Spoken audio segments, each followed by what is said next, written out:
Hey all, and welcome back to the Pacific Coast Model Works YouTube channel. Hey, I've had several requests here of late to get a look at my layout, do a layout tour. And so today, that's what we're going to do.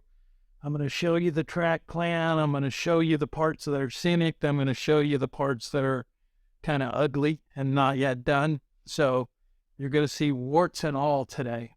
So we're going to go ahead and explain how I do my control, how I create my switch list, how I do operating. We're even going to run a train around the layout so you can see each location and kind of get a better idea of what I'm doing here. Man, I really appreciate the outreach that I've been receiving, comments and questions, and I'm always willing to answer questions. So if you have questions, go ahead and ask. Now, I'm going to show you the Pacific Coast Railroad.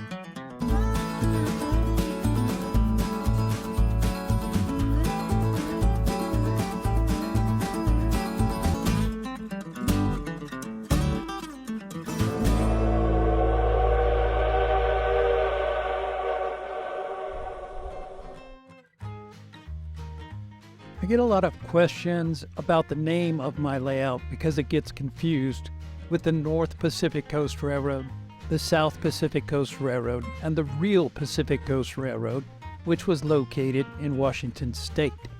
My proto-freelance railroad is somewhat based on the North Pacific Coast, along with the Northwestern Pacific and the California Western, but it doesn't represent any of these prototype lines.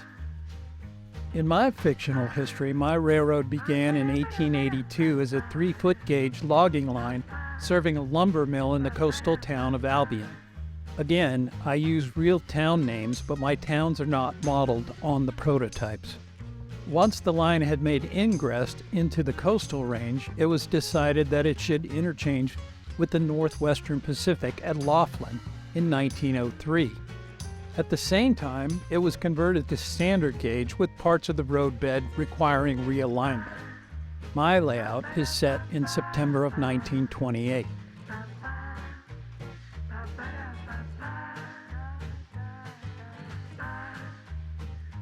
My fictional line parallels the California Western running from Fort Bragg to Willits on the north, and the Russian River branch of the Northwestern Pacific running from Fulton to Monte Rio on the south.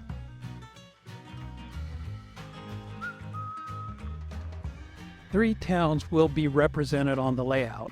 Laughlin is the most sizable and is located in the Napa Valley.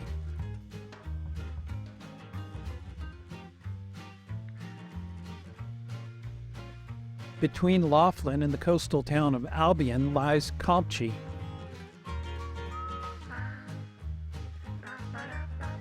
Albion, the port town, will have a wharf to interchange with marine shipping.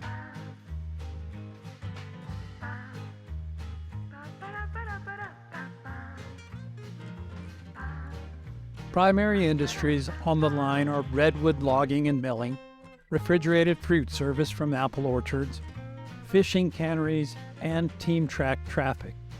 My track plan is a fairly simple U-shaped dog bone with spurs at each town and an interchange with the Mendo Cow Lumber Company tracks at Campchi.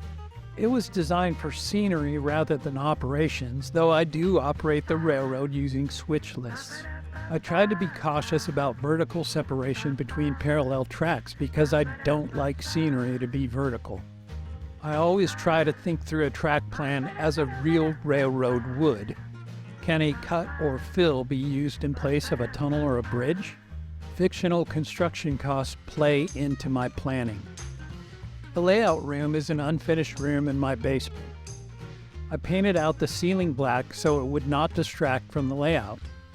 I attached cleats to the block walls and installed 4-foot-high masonite panels for backdrops, which I taped and sanded. I painted these with sky blue latex paint. Rather than feather the color from light at the horizon to darker above, I used my airbrush to lighten up the sky near the horizon.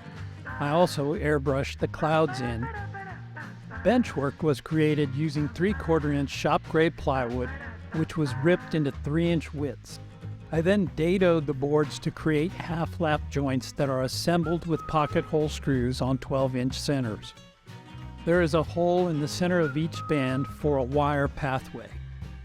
I created track risers by mitering 2-inch foam strips to create curves and cutting the grades with a straight edge, hot wire cutter, and sanding block. Backdrops are all hand-painted on 1/8-inch masonite that was curved into the corner.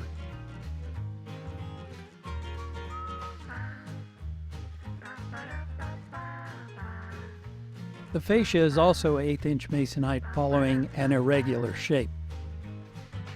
The design was created in SCARM, simple computer-aided railway modeling software, and the track is microengineering code 83 Flex with hand-laid turnouts. Turnouts are driven by servos and all turnouts are powered. I use Tam Valley Octopus servo drivers with Tam Valley Octocoder stationary decoders to drive the servos. All of this is interfaced to a laptop computer running JMRI via USB to an NCE power cab. The laptop is wirelessly connected to a dedicated router that creates a Wi-Fi network specific to the railroad. Stationary accessories are controlled from 10-inch Android tablets located at each population center.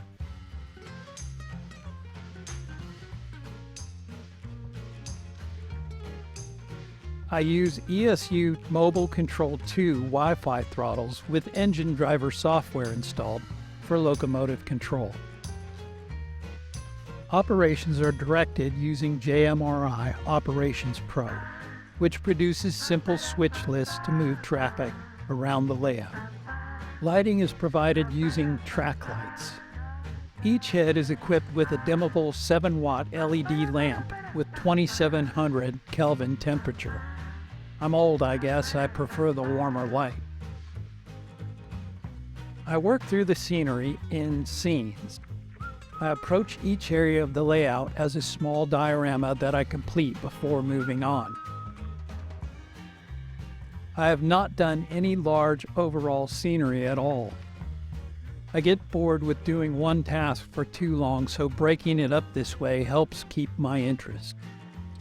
I make up histories for each structure on the layout, and those histories play into their construction, weathering, signage, and character. Many already have detailed interiors and will get interior lighting at some point. Now let's follow a train around the layout. Here's locomotive number 17 pulling out of the roundhouse in Laughlin.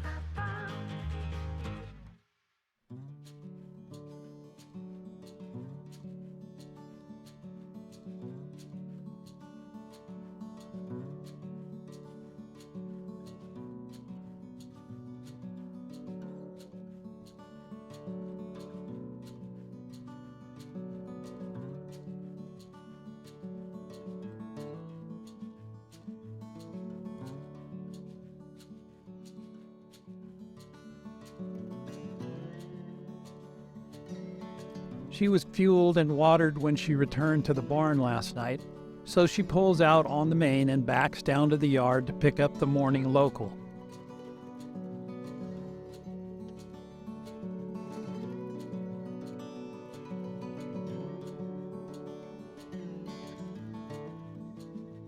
After picking up her train, she starts westbound toward her destination in Albion.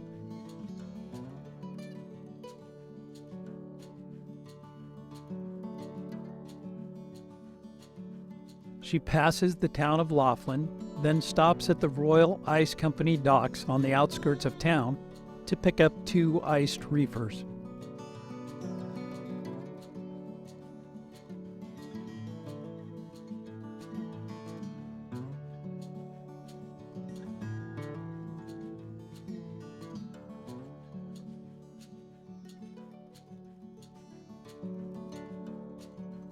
She pulls past Injun Joe's cabin and over the King Post Truss Bridge that spans Butcher Creek.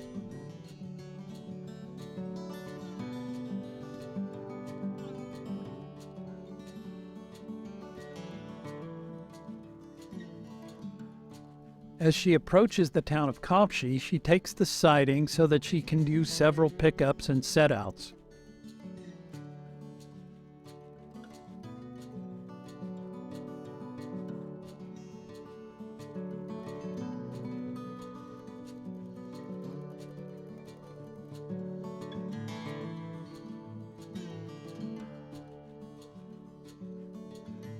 She picks up a boxcar and reefer from Liberty Fruit.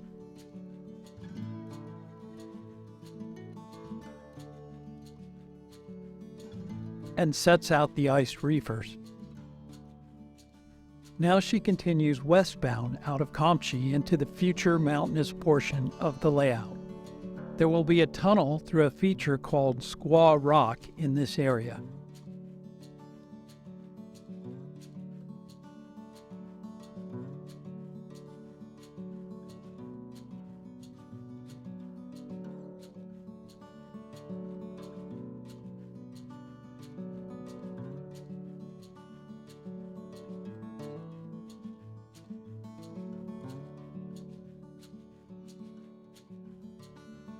She makes the first crossing of the Albion River and slows to pass through the future Grove Resort area.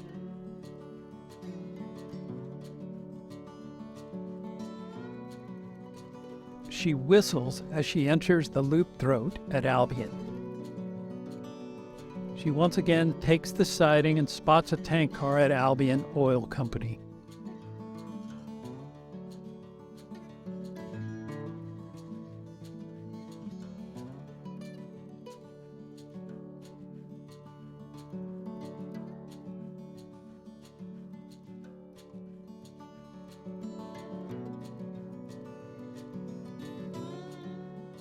She drops 2 empty boxcars at the team track and sets out a loaded one.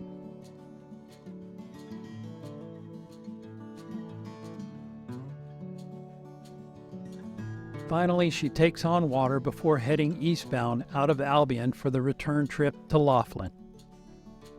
It's a fun little railroad to operate. Having the switch list generated by Operations Pro keeps things interesting.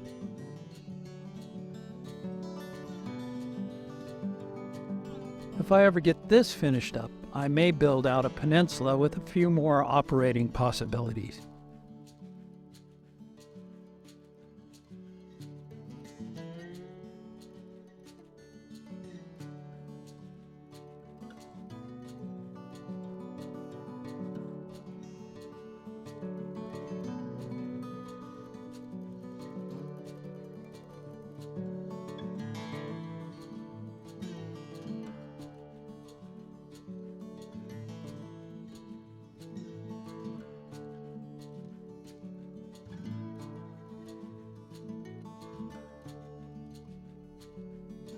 Well, that's the Pacific Coast Railroad in a nutshell. If you have questions or remarks, leave them in the comments below. Thank you for watching. You have a lot of entertainment options. I appreciate that you spend some time with me, Scott Forbes. Until I see you next time, I wish you happy modeling.